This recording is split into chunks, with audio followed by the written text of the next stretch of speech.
Alright everyone, welcome back to Let's Learn Some Civilization. And I have an autosave right here, which I just picked back up, so we are a few turns behind. But that's okie dokie. So pretty much what we've gone over so far is some of the function keys, some of the very big basics, very kind of the basics of citizens management, being that for every circle in our cultural boundary, for every tile that we have, we can work that tile. We only get these yield icons when we work it. This is the green work it. The green citizen over it means we're working that tile. And when you click them off, they'll go to unemployed, which gives you 1 production, which it's really not worth having unemployed citizen. So we click him back in and they'll automatically assign him. If you want your city to mostly go for food or production, this is a quick way of doing it. You can also hit avoid growth, so if you don't want the city to grow anymore, that's the easy way of doing it. Otherwise, what you can do is you can just pull them off of food and maybe put them on, you know, a production and gold icon. Pretty much when you manually set it, they lock it. The citizen will always stay here no matter what happens. If you lose the city and regain it, it might redo it obviously, but if depending on what focus you do, as you can see the other one's moving around, but my original one isn't. To get rid of that, just turn them off again, and you can set them to whatever you want, and then get the unemployed back on. Anyways, once again, how to rename your city, to change to production, to purchase, and then if you want to start a queue, so you click this button here, then add to queue, and we can queue up different things. So that way we don't have to continually work on it. You can move them up and down in the queue, and priority, etc. So, and then it's like, oh no, we got rid of the monument we were gonna. The progress is still there. When on a building like that, the progress will always still be there. Okay. So anyways, we have our barbarians up here still. Oh, we found Vienna. So we can go over here to Vienna.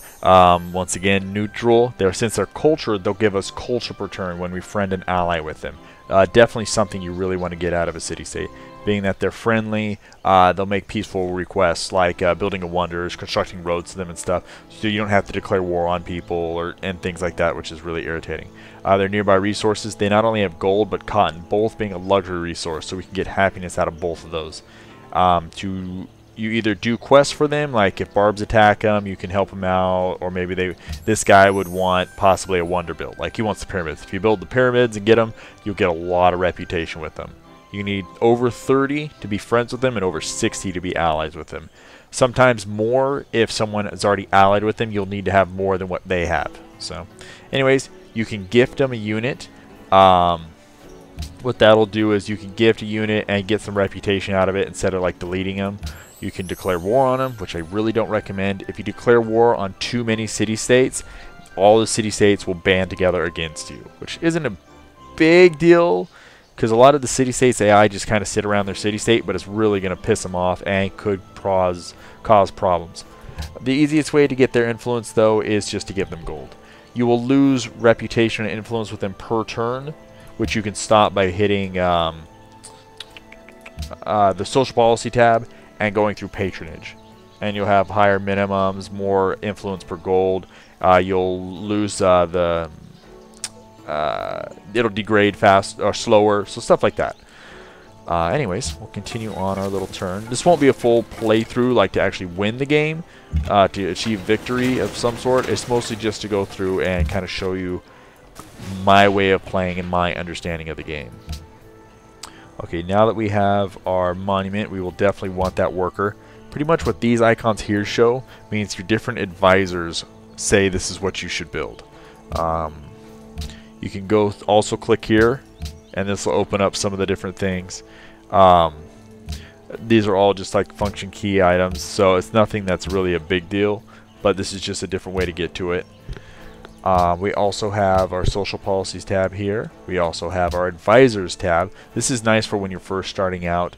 The different advisors have different tips. So our city, I love the subs, or my subs. We need production to build things faster.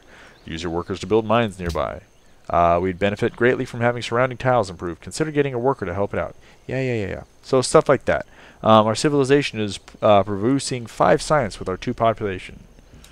Okay. Guess that's good. Anyways, there are new options. We just had a patch come out recently, so now we can retire from the game. We can turn on some different things, like multiplayer. I think now has full movement. It never used to have that. I prefer quick movement personally, so I'm going to leave that on. We can now turn that on in single player.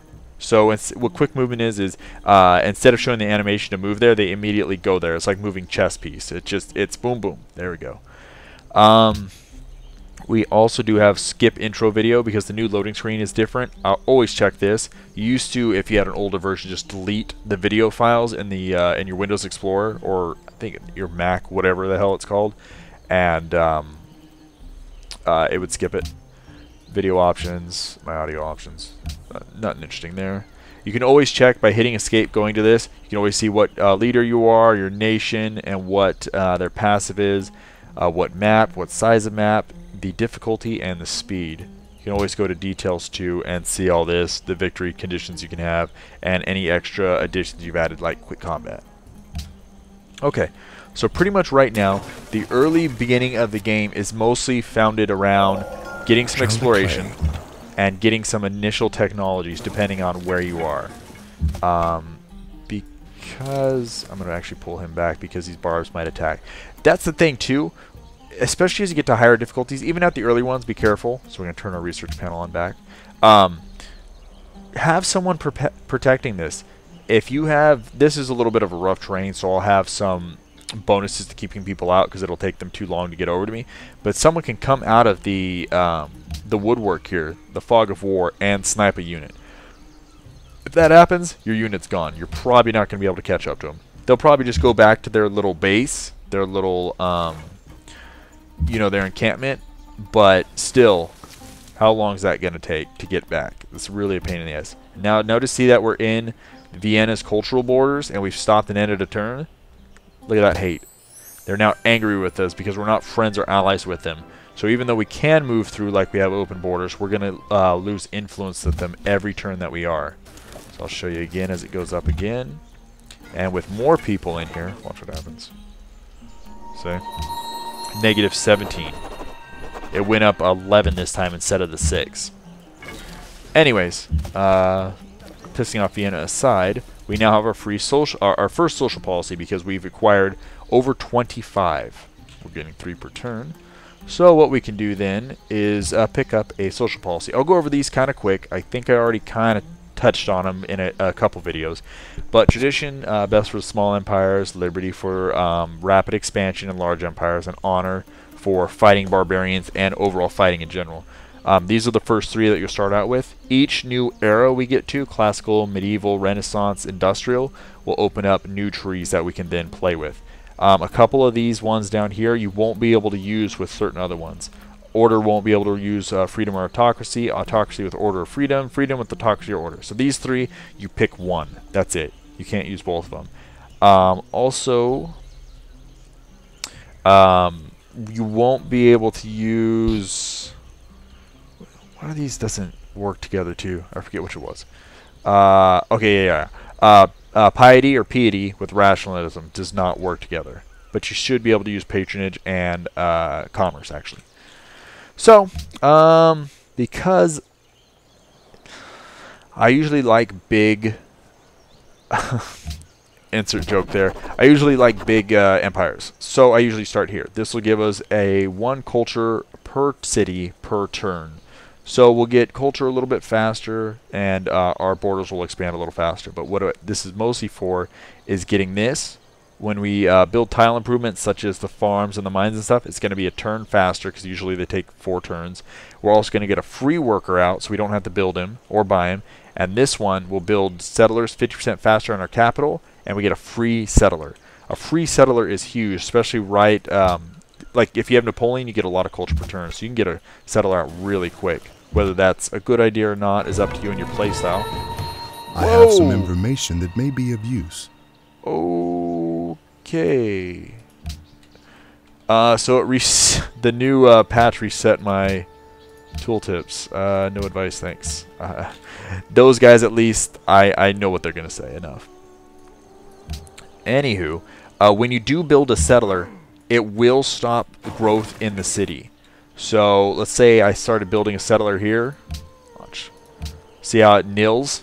So even though I have 1 turn to get growth into another population, it will, for as long as I'm building this settler, not grow anymore. So you can take that into some... you can take that into consideration if you want. I would. It's good to always consider just about everything in this game. I will bring him back into our territory. Oh, there's Suleiman. And then also, because he's now in our territory, once we start healing, he'll heal extra per turn. Now, if I move, even if it's here, if I do an attack or anything and then heal, he won't heal that turn. He has to do completely nothing. You have to take your entire turn, all your move points to heal. So that's one thing. Even with horsies that can attack and then move, don't go attack, then move away, then try and heal. It's okay to try and heal, but you won't heal. It's one thing to be aware of. So anyways, I'm going to get out a worker pretty soon. By that time, we will have our ability to clear out jungles and then start taking some of this stuff. Now that he's all healed up, I'll just kind of move him around and try and get a little forewarning to when the barbarians eventually probably attack us. Okay, Arabia is here.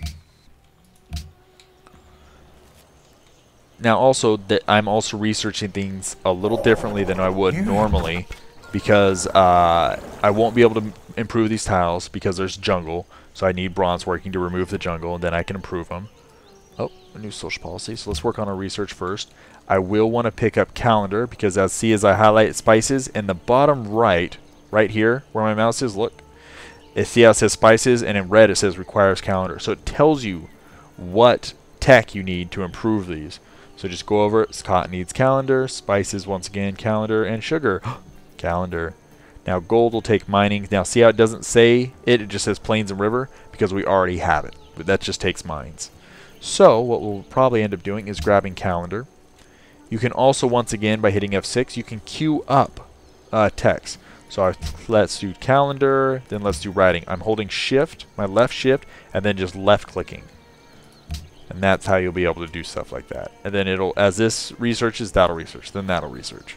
So that's a nice little way of kind of going towards things that you may or may not need. We might as well get this extra worker out. So we're going to have 2 workers off the bat, which will be very nice. This is the one that just created. And how about we do this? So by constructing a farm, it'll recommend kind of what it wants, and it'll show a little icon there. At the beginning, you could probably do what the recommendations are. As you start getting bigger and bigger, like let's say we puppet a city, which is it creates a city for you, but you don't have control over what it builds, and it'll stay also in gold, a gold focus. So what I would do is then destroy all the improvement tiles and make trading posts, which will give us gold, because you don't need anything else. It's not using it. But that's neither here nor there. Okay, so we'll construct a farm. I'm gonna hit F to fortify them. So now they'll get the bonuses of being on a hill, and they'll prepare themselves for an attack. Okay, next turn. You can also, once again, next turn just by hitting enter. So the most literate people, what this is showing is how many techs they have. So we only have 4 technology, so we're behind everybody else who has 5. Okay, just moving around. As you can see, just hanging out, chilling, relaxing, all cool, shooting some b-ball outside of possibly school, possibly not. Alright, everyone. Enter to pass time. What I'm just doing is exploring. Now we have another worker. Now we still need 6 more turns of research before we can actually get a plantation and improve these happiness resources. So we're going to go over here. Okay, well. There we go.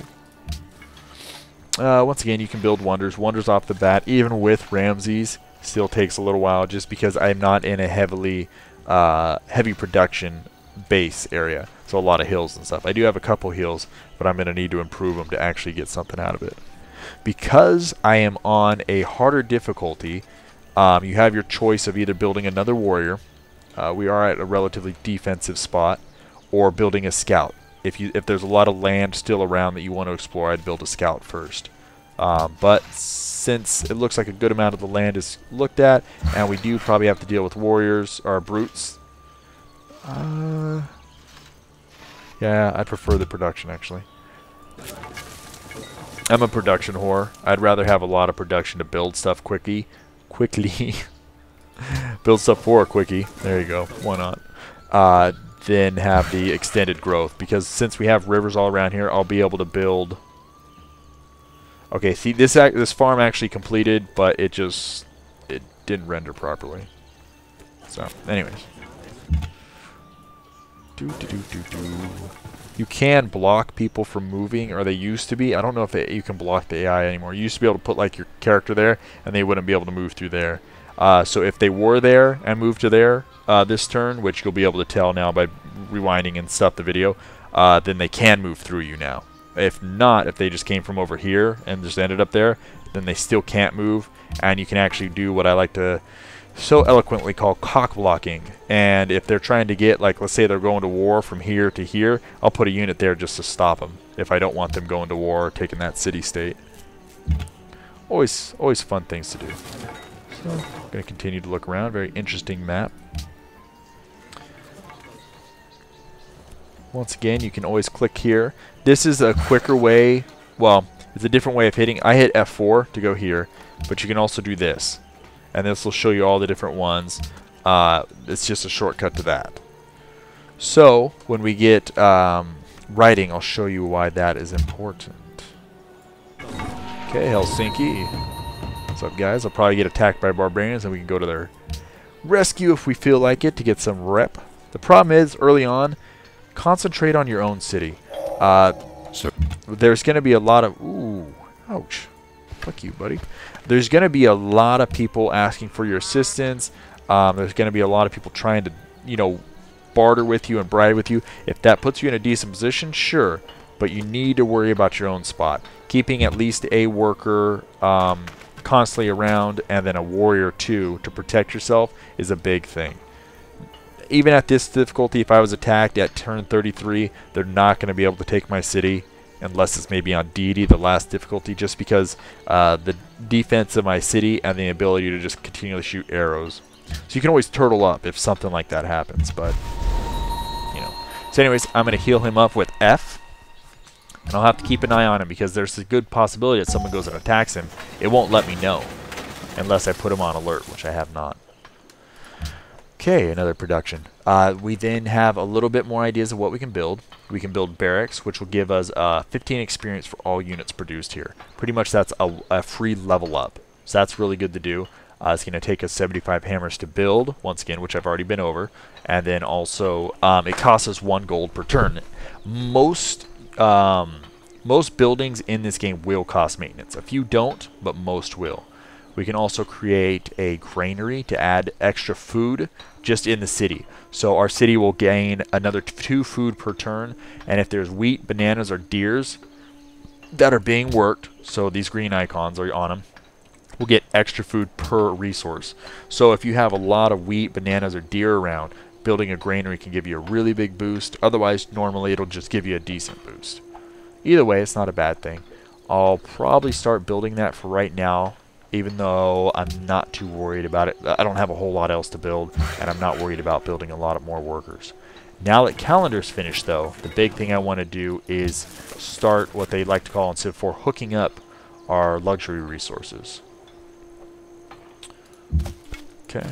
In this game, you don't actually need to connect luxury resources with roads to your capital like you used to. Hey, Washington. But you still will need to improve them. If you don't improve them, it's not doing anything for you at all. So we'll create our plantation, which will take about 4 turns. Okay, so they can move through you now. They used to not be able to move through you. If you're at war, obviously they can't move through you. Huh, I used to... Alright, yeah, so they can move through you now. There you go. So anyways, as you can see, really just working on my infrastructure, working on making sure that I protect my people if need be.